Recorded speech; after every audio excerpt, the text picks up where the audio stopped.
Good evening, everyone, and welcome. My name is Bron, and on behalf of everyone at Better Read Than Dead, we're so excited to be on Zoom to celebrate Kate Forsyth and Belinda Murrell's wonderful new book, Searching for Charlotte. Please note that tonight's event is being recorded, so if you'd like not to be filmed, please turn off your camera settings.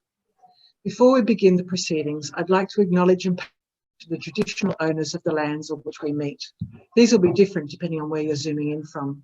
For me, it's the land of the Gadigal people of the Eora Nation. It's upon their ancestral lands that Better Read Than Dead is built. We pay our respects to elders present and emerging and acknowledge that this always was and always will be Aboriginal land. Now to our guests.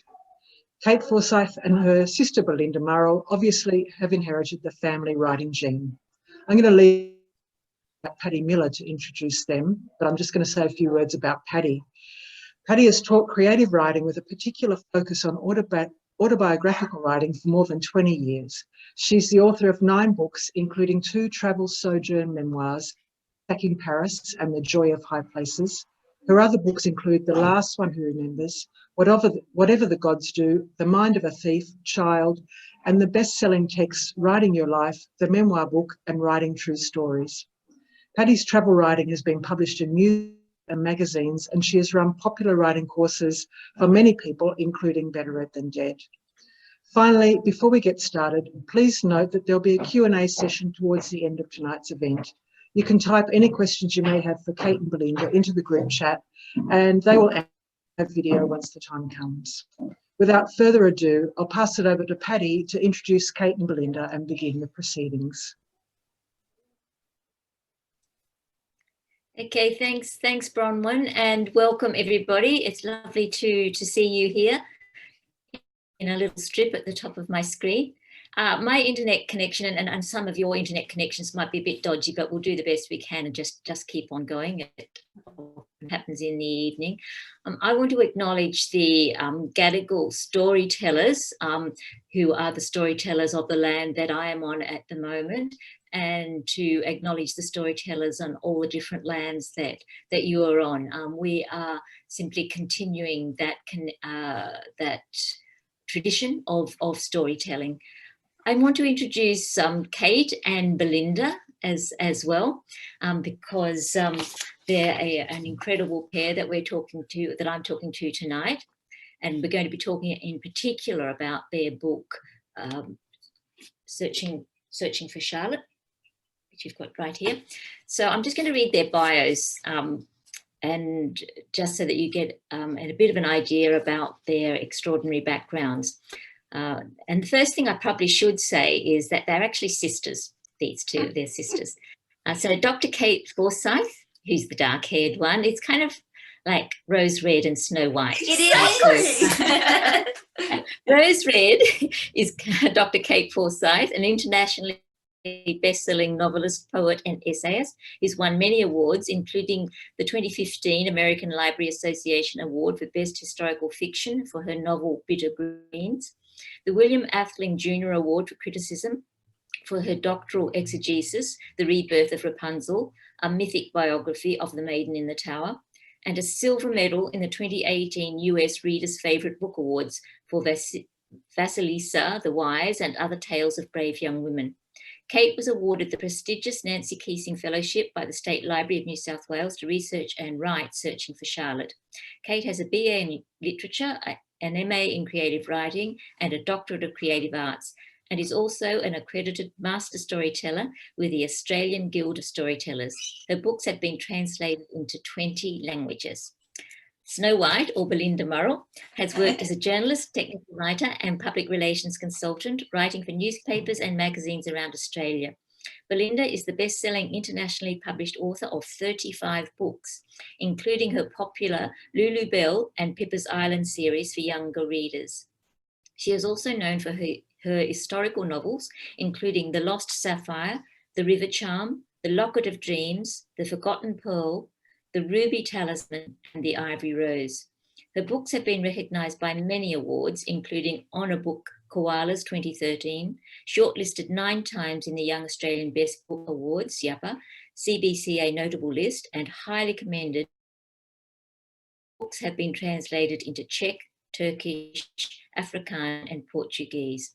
And so with these two marvellous women have written a book together, which to me is an extraordinary thing in itself. I want to tell you a little bit about the book to start with, just so that you've got an overview of what we're going to be talking about tonight. And I'm going to do it by reading a little bit on the back of the book, because that kind of, to me, gives a very clear overview.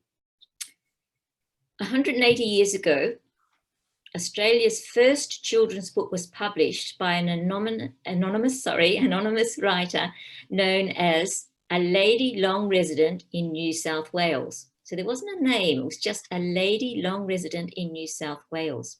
The identity of the author was one of Australia's most puzzling literary mysteries until 1981, when she was finally given a name, Charlotte Waring Atkinson. It wasn't a mystery, however, to Kate and Belinda, because they always knew that it was their great-great-great-great-grandmother.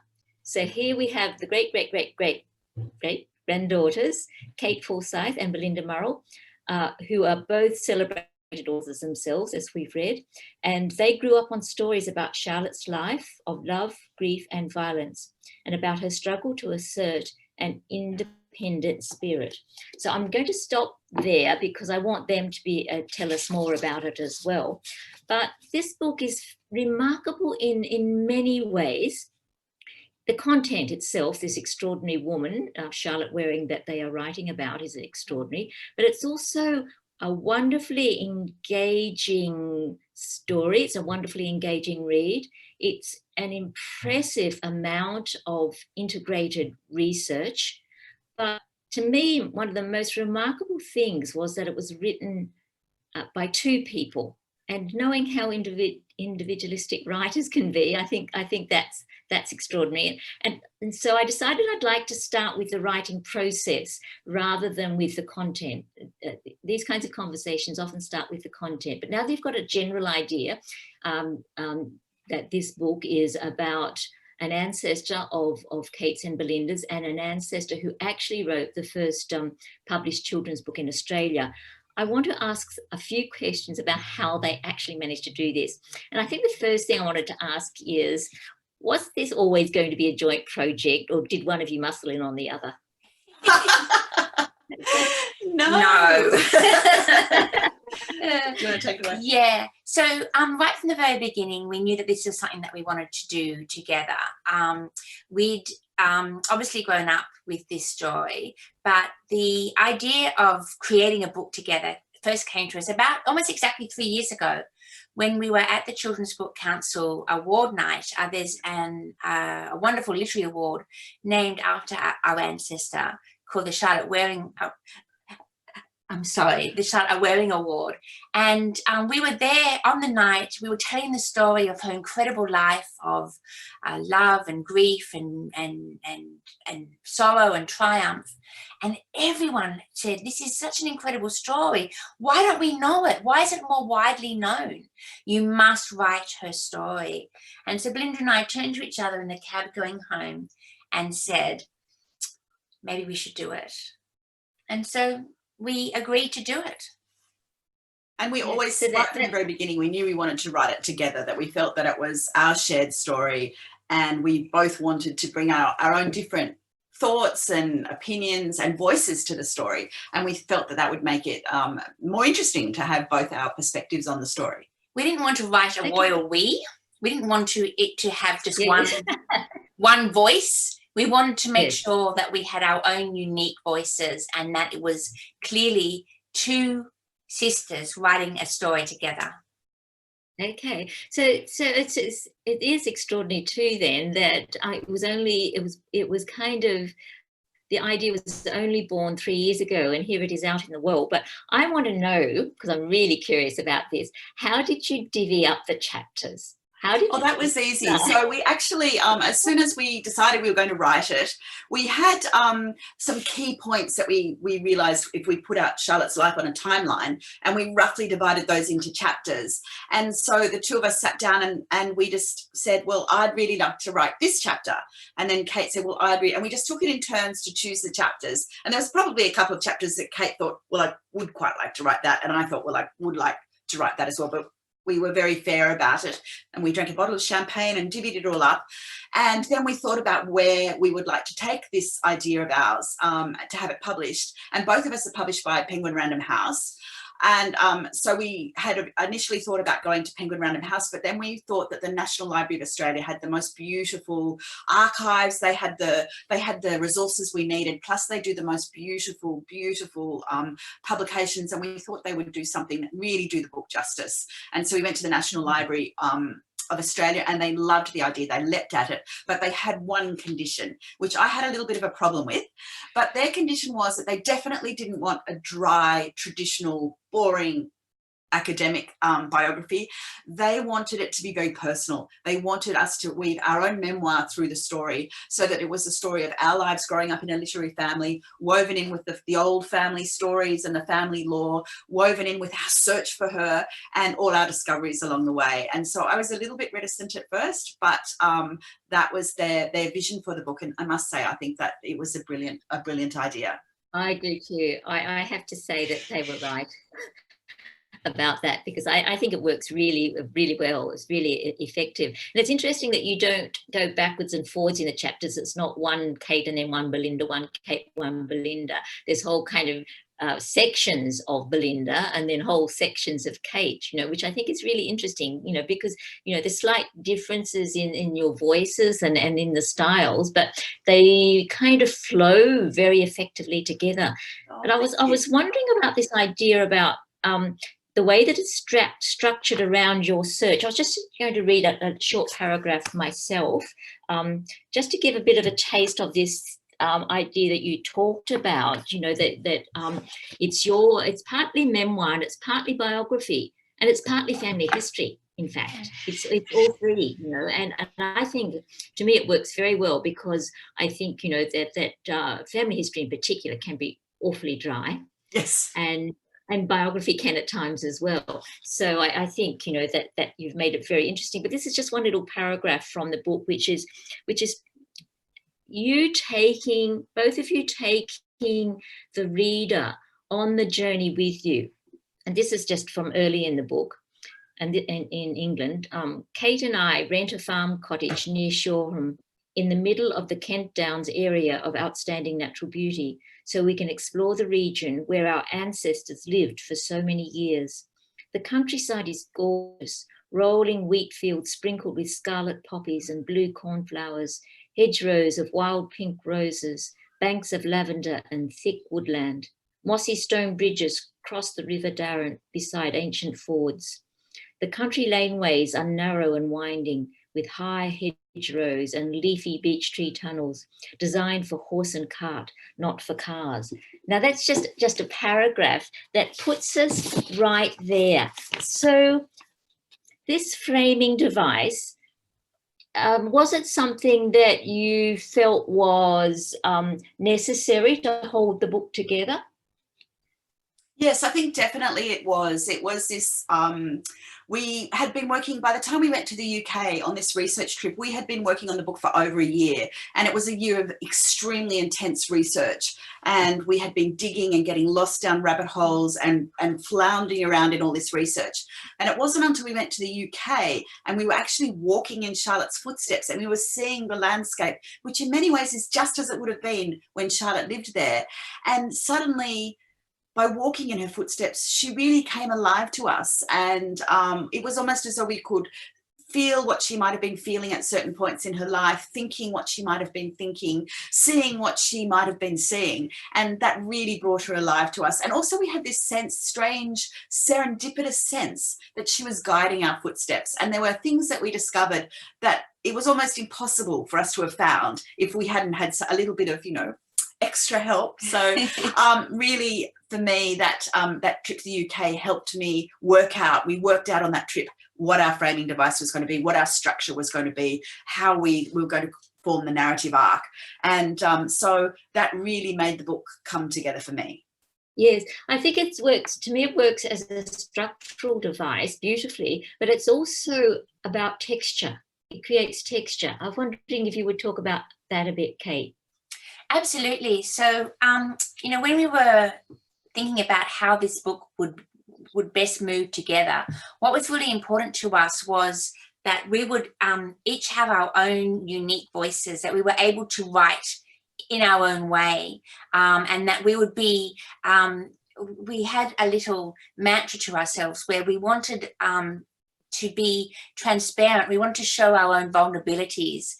We wanted to talk a little bit about our feelings, our struggles, our frustrations, some of the ways, our failures, things that we tried to find out and couldn't actually find out.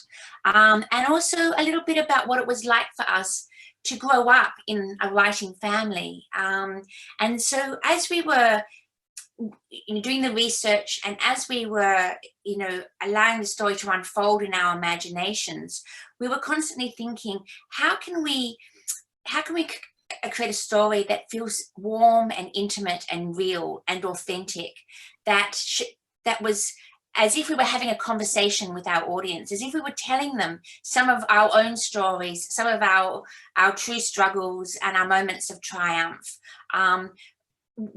The way that this story was a transformative journey for us as well, the things that we discovered that we had no idea were there, and the things that we wanted to discover and couldn't find. And so that was our constant companion, this idea of it being a conversation that was as true as we could make it. And that's certainly what it feels like. I felt very engaged with it, you know, and when you were talking about the difficulties with the research and what to include and what not to include, but it never felt like any, you know, research had been shoehorned in or anything like that. It does. And I think part of the way it works is because of that conversation with the reader. But I also wanted to ask about the things that you couldn't really know. And there's another short paragraph that I wanted to read. Just make sure I've got the right one here.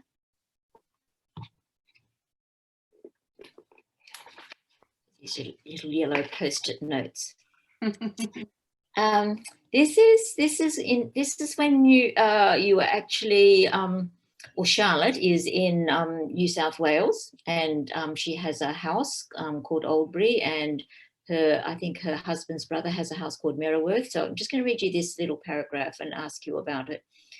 The two Atkinson families would have been constant visitors, travelling back and forth between Merriworth and Oldbury, enjoying dinners, picnics by the creek, fishing, horse riding expeditions and musical entertainment. Charlotte played the pianoforte and sang, while John Atkinson played the bass viol, a mini cello and an oboe. Extended family dinners would have been merry affairs with much laughter and joking as they enjoyed Sunday feasts of roast pork or chicken, baked potatoes and vegetables, peach and apple pies, strawberry tarts and plum cake. Now, you can't possibly have known their menus. I'm wondering, how did you deal with those things that you had to imagine? Did you do a lot of research and then leap off from that? Absolutely. And actually there's more of a record than you would imagine. So for example, we know that John Atkinson lived with James Atkinson. They lived together in the same little house for many years as they established Oldbury. And it was only later that they built two houses, but the houses faced each other with this long, beautiful avenue of trees between them. And it was a mile. The two houses faced each other. And then you could see how they traveled back and forward constantly between each other. They named their children after each other, and so they were all the same sort of age, and they were all called James John Oldbury or John James Oldbury or Charlotte Elizabeth or Elizabeth Jane, or they all had the same similar names. And we know from the historical record what musical instruments Charlotte played, but we also know what instruments John played. And as far as the food went, one of the things that I drew upon a lot was that Charlotte's youngest daughter, Louisa Atkinson, was the first Australian-born female novelist and also female journalist. And she wrote in this very engaging way, and she based a lot of her writing on her childhood at Oldbury. And she talked about what they ate, and she talked about what they did, and she talked about things like this. Plus also we were very lucky because I transcribed Charlotte's Seaboard Journal, and she was always laughing and making jokes, and she talked about the food they ate, and she talked about what she wore. And so you have this real sense of her personality shining through. So that you are right, when I wrote that passage, I was reimagining what their life might have been like. But I had so many clues, and I had so many primary records that actually stated what they were doing. So I was so lucky. We were so lucky to have those amazing records. Yeah, so you can be pretty confident they did have strawberry tarts.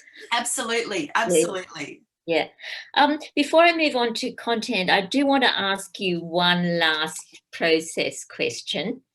And you do mention this a little in the book, so I don't feel too bold asking you about it.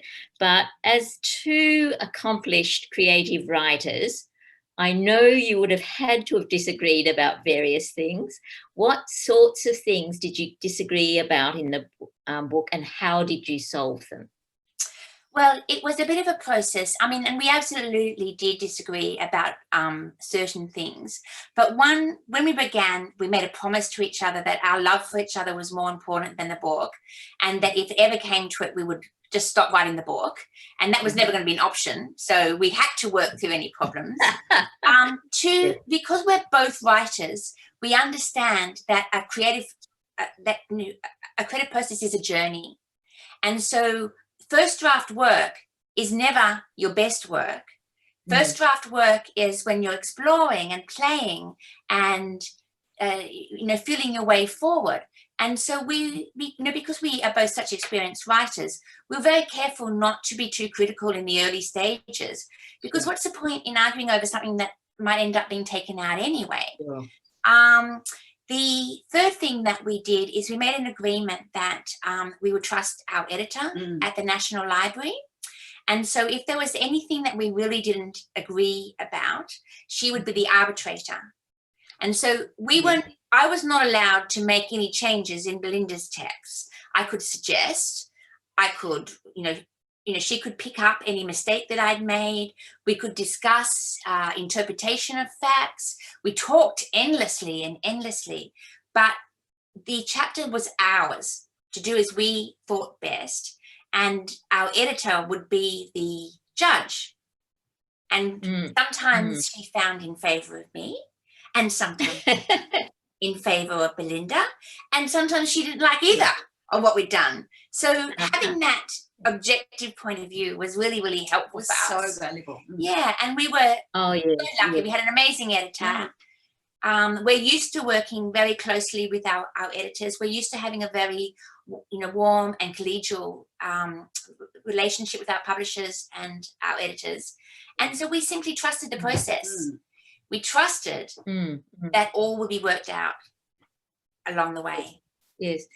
That's very good advice for writers generally, I think, that don't stress too much about that first draft, because it is a first draft, and things are being worked out, and you're going to try things, and you're going to make mistakes, and you're going to make a mess. So I think, that's of great use to everybody. And also I like that you trust your editor, because I always do as well, and I think editors are absolutely wonderful, saintly people. And I pretty much do whatever they say. So do we. So do we. I always call the first draft the discovery draft. I think this is when you're discovering your story. And if you understand that it's a journey of exploration and discovery, that you will make mistakes, or you'll do things that later you think, no, that wasn't right, I need to change that. But writers that get too attached to early drafts don't allow their story to flower. And that, we are used to that process. I think being too tight about it. I always, say to people that creativity comes from chaos. It doesn't come from order. Yes. Yeah. And you have to be able to handle a certain amount of chaos, I think, to get there, and then, it comes into form beautifully. I do want to talk now more about the content, although I could talk all night about process, but I know other people want to hear about content as well. So I'm going to ask each of you, one after the other, to read a little piece. I want to start with you first, Belinda, and I want to ask you a question then, once you've read it. This is just, it's no more than a page, I think, starting with, on page 65, starting with no more so than MacArthur King and Lethbridge families. So start on page 65? Yes. Starting in August 1826? The right page. Yes, just a minute. I'll find it myself with my little yellow mark here. Yeah, and then going to the Lethbridges and the MacArthurs. Yes, that's right. Finishing there. Sorry. Yes, finishing exactly. Yeah. So it's from chapter 4, Seeking Adventures Abroad. It required much perseverance and courage, I should imagine, from Charlotte Waring Atkinson. In August 1826, when she was 30 years old, Charlotte Waring applied for a job as a governess for the very high salary of £100 per year. 24 governesses applied for the position, but withdrew their applications in horror when they realised that it meant travelling halfway around the world to the colony of New South Wales. But not intrepid Charlotte. She accepted the job, but only on condition that she travelled first class. It is hardly surprising that almost all the governesses refused to contemplate travelling to Australia. At that time, it was considered a colony of thieves and cutthroats. The women would have heard terrifying stories of storms and shipwrecks, murderous bushrangers and savage natives, hardship and peculiar wild animals. So it is a testament to Charlotte's courage and curiosity that she decided to travel alone to a country where she knew no one.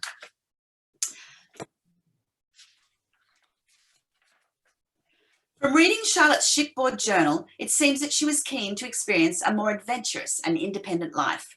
Her writing and many of her sketches show a fascination with exotic places and people. Her new position was to teach the daughters of one of the leading pastoral families in the colony, the children of Maria and Hannibal Hawkins MacArthur. Maria King, the eldest daughter of the former governor of New South Wales, Philip Gidley King, had married Hannibal MacArthur, nephew of Captain John MacArthur.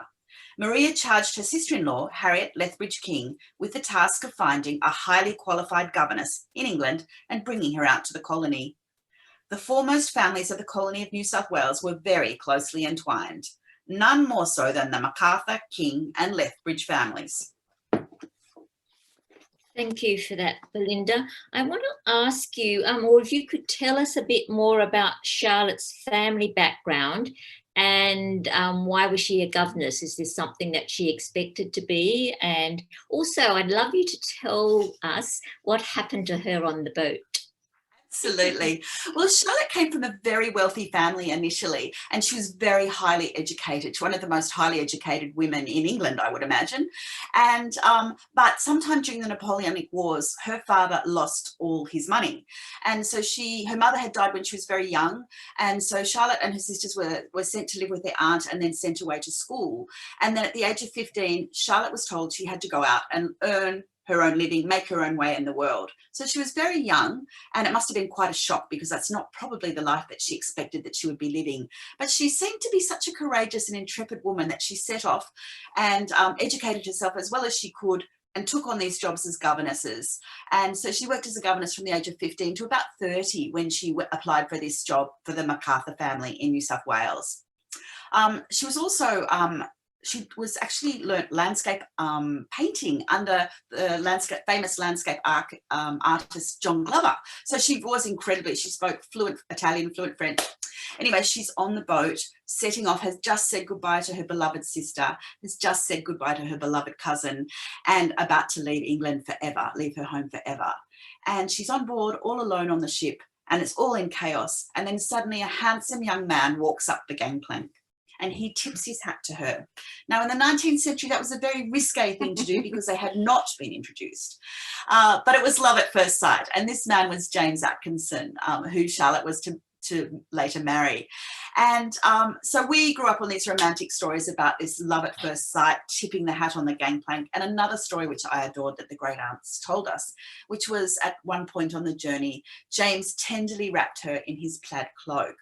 So I think Kate and I thought that some of these stories were possibly a bit over the top and a bit too romantic to be true. But later on, I transcribed Charlotte's journal, and it was actually true. There was this terrible, terrible storm at sea. Charlotte was washed off her feet. She was drowning, weighted down by these very heavy petticoats and skirts.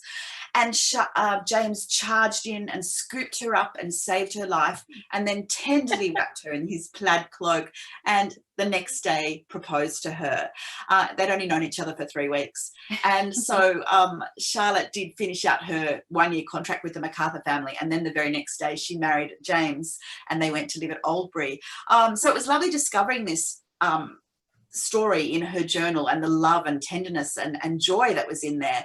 But then later, when Kate and I were doing our very first research together at the Mitchell Library, we had called up a sketchbook that was attributed to Charlotte's son, teenage son, which we didn't expect to be very exciting. But we turned to the pages, and at once we realised that actually it was Charlotte's own sketchbook.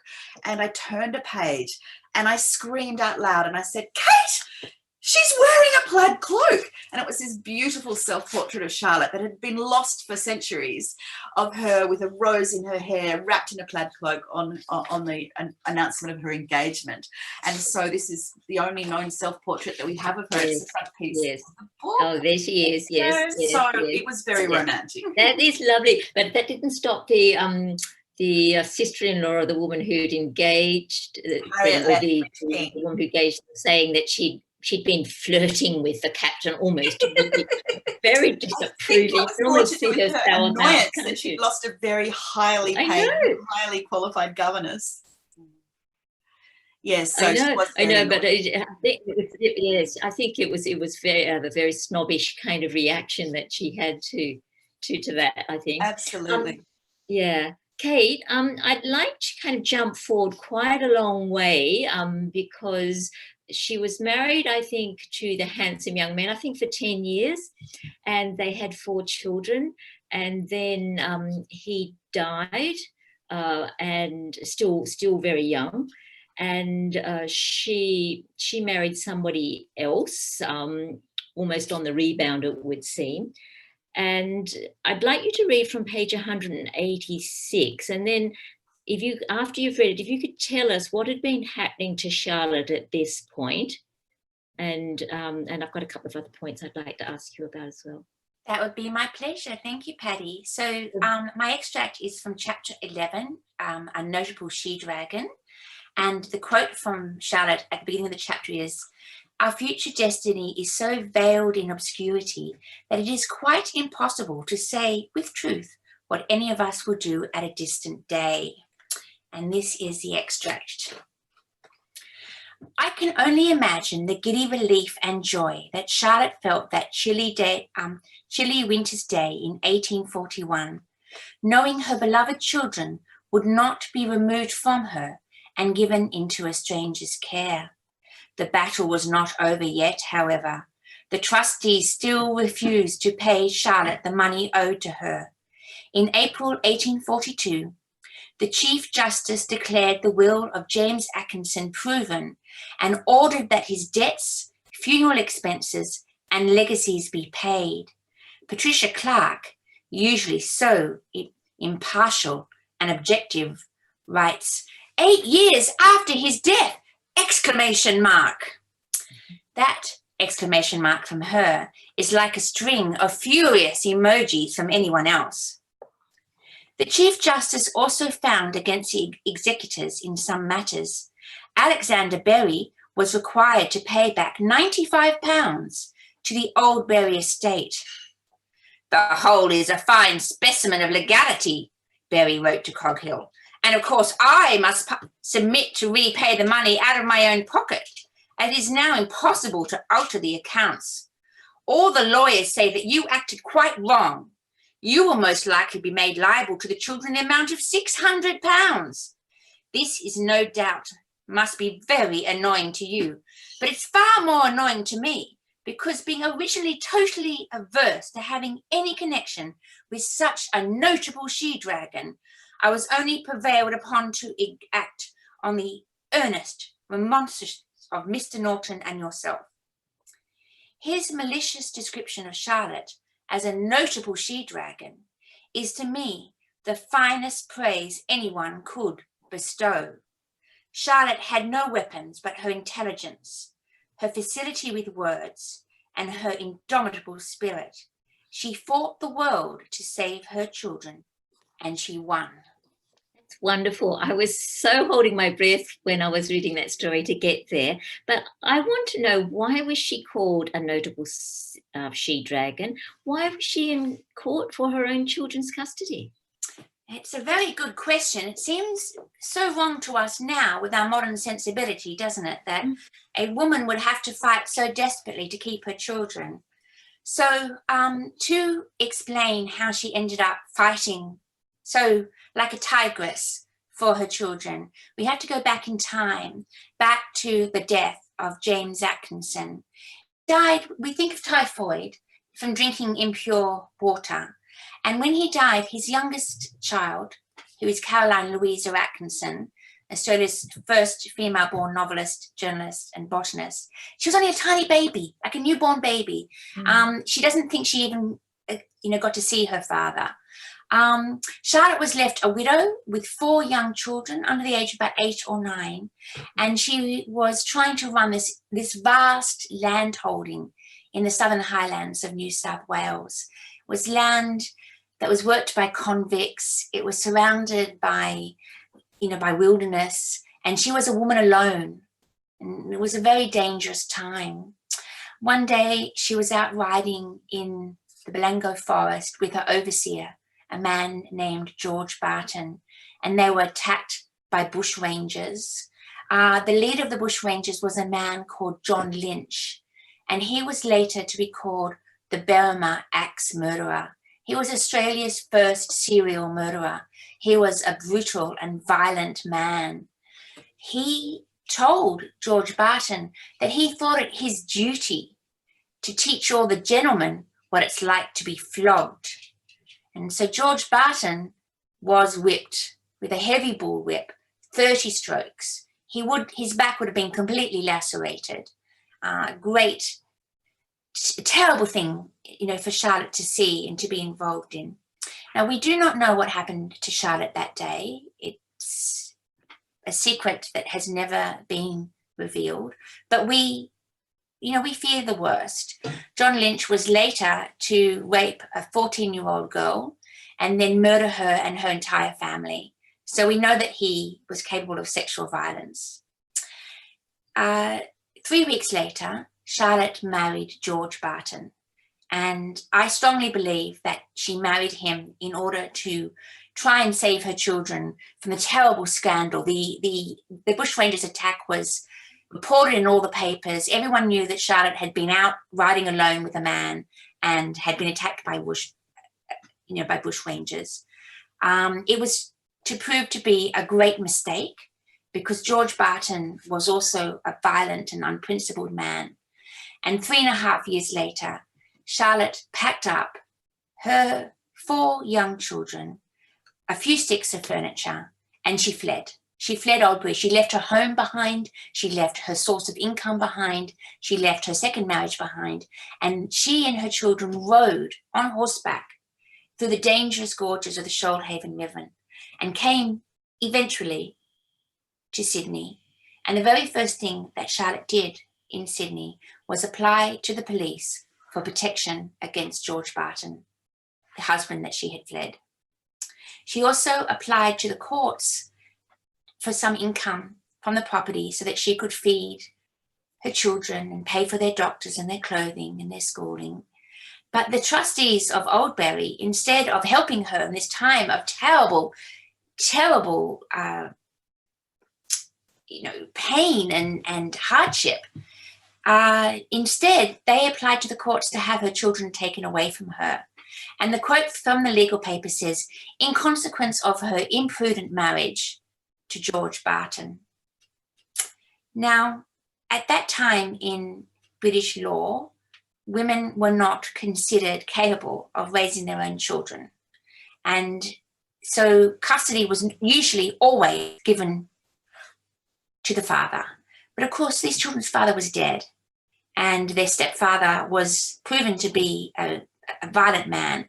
So the court instead decided to take those 4 young children away from their mother and put them into the care of a stranger, a guardian, a male guardian.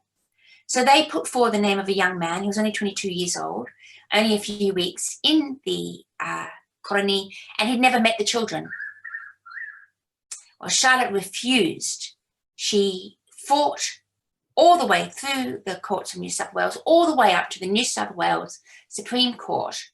And finally, on the 14th of July, 1841, the Justice Sir John Dowling found in favour of Charlotte, and he said he could see no reason why he should take her children away from her. And he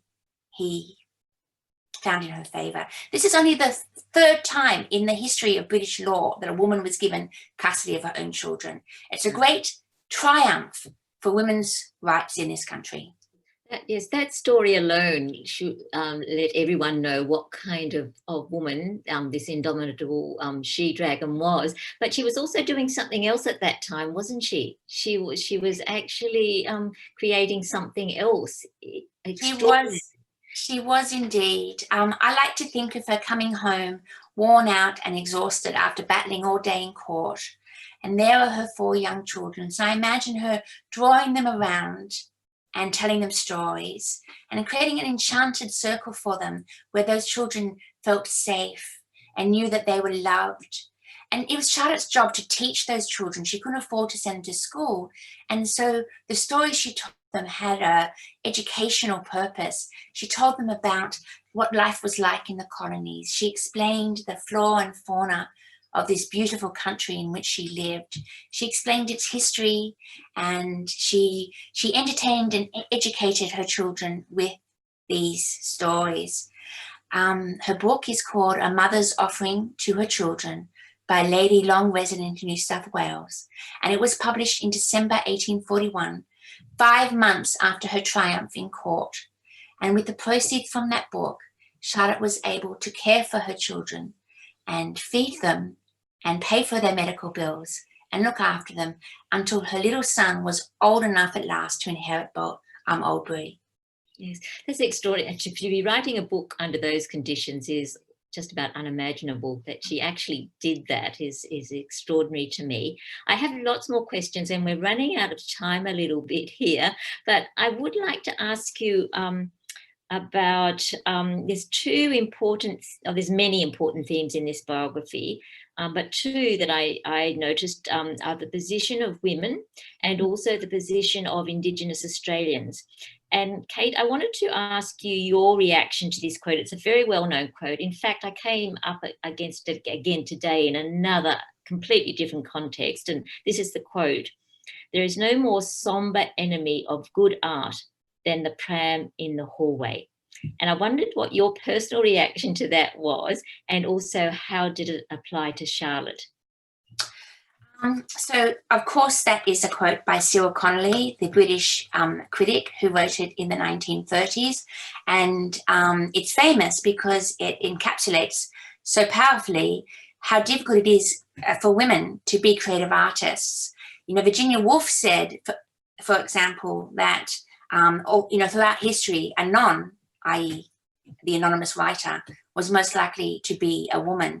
And that is because it has been so difficult for so many centuries, thousands of years, for women to balance their art with the demands of being a wife and mother, particularly in a patriarchal society that demands that they constantly put their own needs and desires second to everybody else's. Charlotte, of course, was a woman alone. She had no man there to look after her. She had no source of income. She was selling her clothes and her furniture simply to feed her children. Now, in 19th century society, it was considered immodest and even you know, wrong for women to write. All the great writers of the 19th century published anonymously, but Charlotte had to find a way to support her family. And so she wrote a mother's offering in order to make an income so that she could pay for her family. As well as that, she was an incredible educator, and she passionately believed in the importance of educating girls, as you can see by A Mother's Offering to Her Children. And she actually went on, you know, Belinda, one of Belinda's discoveries was to find that she ran a school for girls in her later years. It was such a wonderful discovery for us because we hadn't known what had happened to her. Yes. Yeah. And, you know, she's a proto-feminist. Her book is written within the language of the patriarchal, but of the patriarchal system, but constantly, slyly challenging it, allowing her to have her own voice. She was very, very clever. Yes. I would have loved to have met her. She's an extraordinary woman. Now, I wanted to ask you, Belinda, a little bit about Charlotte's family's relationship with the local Indigenous people, where they at Oldbury, and also maybe the more difficult question of their inclusion in her book. Absolutely. So from a 19th century perspective, instead of a 21st century perspective, the Atkinson family had a really warm and quite affectionate relationship with the local Wodi people. So first of all, James Atkinson, there are letters that he wrote to the governor with his concern about how they were treated, and that he's concerned that they might soon be extinct, and talking about the issues that he saw. And he was great friends with the local Wodi people. There was one very really interesting incident where James went exploring down through the Shoalhaven, and they got terribly, terribly lost. And he was with his friend and Aboriginal guide Arombi, and Arombi saved James's life. And Arombi went for days without food and found bush tucker to feed James, and James loved bush tucker. He wrote about how much he enjoyed eating the various delicacies of the native Aboriginal people. And Arombi finally got James home, and James credited Arombi with saving his life, and later arranged for the governor to have one of those terrible sort of chieftain brass plates for him to hang around his neck, saying he was the chief of the Budgong tribe.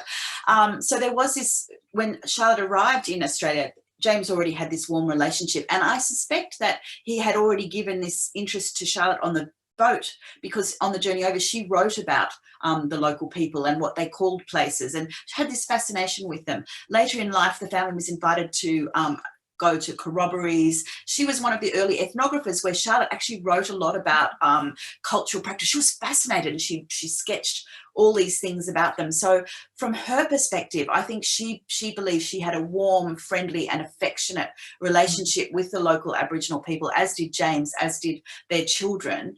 And in fact, we know from the records that there was only one farmer in the area that allowed the Indigenous people to come back onto their own land and have corroborees, and they would come from all over the place and have all the different groups would come together and have these corroborees which lasted for days. And Charlotte wrote about them, and she said they're a bit of a pest, but they always allowed them to go on, whereas the other neighbours would said, under no circumstances will you meet on my land. So my land. So yes, but from a 21st century perspective, of course, they had this ingrained racism that we find offensive and actually quite distressing sometimes. So when Charlotte wrote about, Charlotte, Louisa and James all wrote about the local Wodi people, and some of their observations are quite distressing. The ones we found the most distressing about Charlotte were more actually where she was almost paraphrasing the newspaper articles about for example, Eliza Fraser being shipwrecked on Fraser Island and what happened to her, or talking about other people who were shipwrecked, and she was drawing on other sources. When she was writing about the Wodi people, those stories are very warm generally, and Yes, it was more of it. Yeah, she was. So we know that they grieved for James for many years. So it was a very fraught thing to write about. And I thought you dealt with it very well, and very honestly and openly. I thought that worked well. I mean, we do need to make time for people to ask questions, and I think I'll just quickly look at a chat and see if there's any questions. There's no questions there at the moment. So if anyone's got any questions, you can click on the chat function, which is in the middle down the bottom, and you can write a quick question there. But while you're doing that, I want to ask you each a quick question, which is, I want to know for each of you, which was your favourite discovery during this process of research? You go first. Well, my favourite discovery was one of the most unexpected ones, and it was one of those occasions when it seemed as if Charlotte was leaning over our shoulder and pointing the way for us. So Belinda and I were down in Canberra in research in the Special Collections Room at the National Library of Australia, and the archives are immense. Boxes and boxes and boxes of material, and we were there for days. We'd be there when the doors opened, and we were the last people out of the library at night, with our backs aching and our eyes burning and our fingertips kind of grimy. So we worked side by side, and we divided the boxes up between us. And then if we found something that pertained to the other person's chapter, we'd pass it over. But we were basically working together, but independently. And Belinda was working on the life stories of Charlotte's children, our great-great-grandmother, Charlotte Elizabeth, and her younger sister, Louisa. And she was reading accounts of, Louisa tragically died very, very young, and Belinda was reading accounts of her obituary and the sermons made at her funeral. And she looked up at me and she said, this reverend has made a reference to Louisa's mother being the author of several entertaining and instructive works for children. And I said, several? Oh, that's interesting. We only know one. Yes. Mother's offering to her children. Yes. It's really interesting. And and 3 hours later, Belinda looks up and says, here's another one. This one talks about how, Charlotte had written several useful works for children as well. I mean, that's so incredible. I wonder what she might have written. Anyway, as time went on, Belinda found a third reference. And at the exact same time, I was looking at the Marcy Muir archives. Marcy Muir was the first biographer of Charlotte Waring Atkinson and had written a very small book about her. And I found a handwritten note that, in pencil, which basically said, amusing and instructive tales by P.P. ? And the title, Amusing and Instructive Tales, was exactly what Belinda had seen in the sermon, at Louisa's funeral. And I thought, what does PP mean? PP Tales, it said. So I went to the database at the National Library, and I searched up early children's books in Australia, and I discovered that the very first story ever set in Australia was published in a book called Amusing and Instructive Tales by Peter Prattle, published in London in 1832. And I got a little bit of a thrill. I thought, wouldn't it be interesting if Charlotte wrote that as well? Anyway, we'd run out of time. We had to leave. They were turning off the lights and stacking the chairs. So the following day, I went to the Mitchell Library in Sydney, and I had discovered they had one of the very few copies of this book. I pulled it up and I began to read it. And as I read it, my excitement grew and grew and grew. I was taking notations. I was doing a textual analysis of it. And I ended up putting it back safely in the Special Collections Room and rushing outside and ringing Belinda. And I'm standing on the steps of the Mitchell Library going, oh my God, Benny, I think it was written by Charlotte. Now, I know that we don't have much time, so I'm not going to tell you all the proof. but it's all there in the book. And Yes. I do strongly believe that it's true. And if so, Charlotte not only wrote the first children's book published in Australia, but she wrote and illustrated the first children's story set in Australia. And that was an extraordinary discovery. Wonderful. I when I read that, it did sound convincing. I was persuaded by your argument. It was absolutely. Yeah. And you're going to have to be very quick. I will be brief. What's your favourite thing? Well, I have actually already told you the story of my favourite thing, which was discovering the self-portrait of Charlotte in the Mitchell Library. Yes, but I'm going to add to that, because after we finished the book and we were at the State Library signing copies of the published book and doing some photographs and things that were there, and we'd already done this down in the National Library, and they brought out all their first editions, and we knew those intimately well. But the State Library, we were there, and they brought out their first edition copy of A Mother's Offering to Her Children, and we turned the page, and on the front piece there was a hand-drawn sketch of a man, and we looked at it, and then we realised we recognised it was Charlotte, and then it was signed the author. Wow. It wasn't signed Charlotte, it was signed very coyly the author. So the Mitchell Library has not only a first edition copy of Charlotte's book, but it has an original illustration by her, and is signed the author, which I thought was divine. And you didn't even slip it into your bag. No, I've tried. I was arrested. That's wonderful. There is actually a question here from Colleen, and she wants to know, was there much record of Charlotte's priorities in teaching children? What kinds of things did she think? Absolutely. That's a great question. We do actually know what Charlotte thought about educating children, and particularly girls, because she had to write these massive depositions to prove her qualifications to teach her own children, because when they failed in having the children allocated to this young male guardian, the next thing they wanted to do was pack them off and send them to a boarding school. And Charlotte absolutely refused to have her children sent away to a boarding school. She said, I can teach them much better than they could learn in any school in this colony, and in fact any school in England. And then she proceeded to prove her qualifications, talking about her own education, which was outstanding, and also then talking about what her belief was. And then just to make sure that she actually was telling the truth, they examined the children, and the judge found that they were educated to an incredibly high standard, and particularly the girls in areas not normally taught to females. And so you could tell from this her passion for girls' education, and the fact that she taught her own daughters conchology, geology, entomology, all these amazing things, botany, of course, as well as the traditional things that boys were taught. And so, yes, we know she was an outstanding educator. Yes, that's wonderful. I just think she's the most extraordinary and fascinating woman, and you've done her justice, I think. But I do want to finish our little bit about it. I actually do. There's a little bit that you wrote at the end, Kate, that I really like.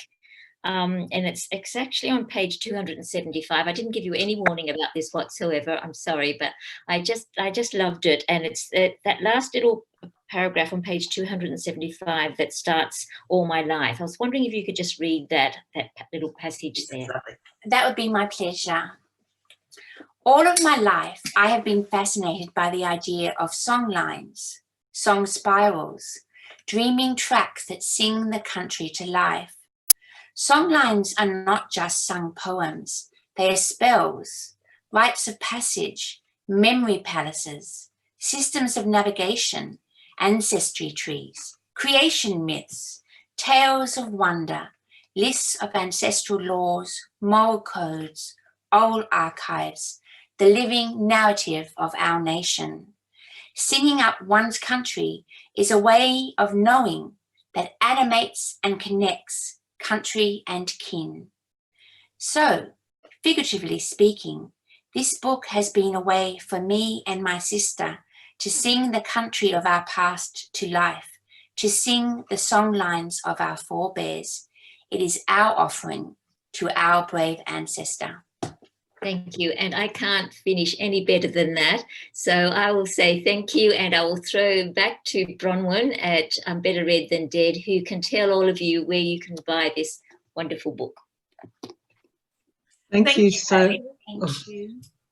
Thank you so much, Kate and Patti, for such a wonderful job.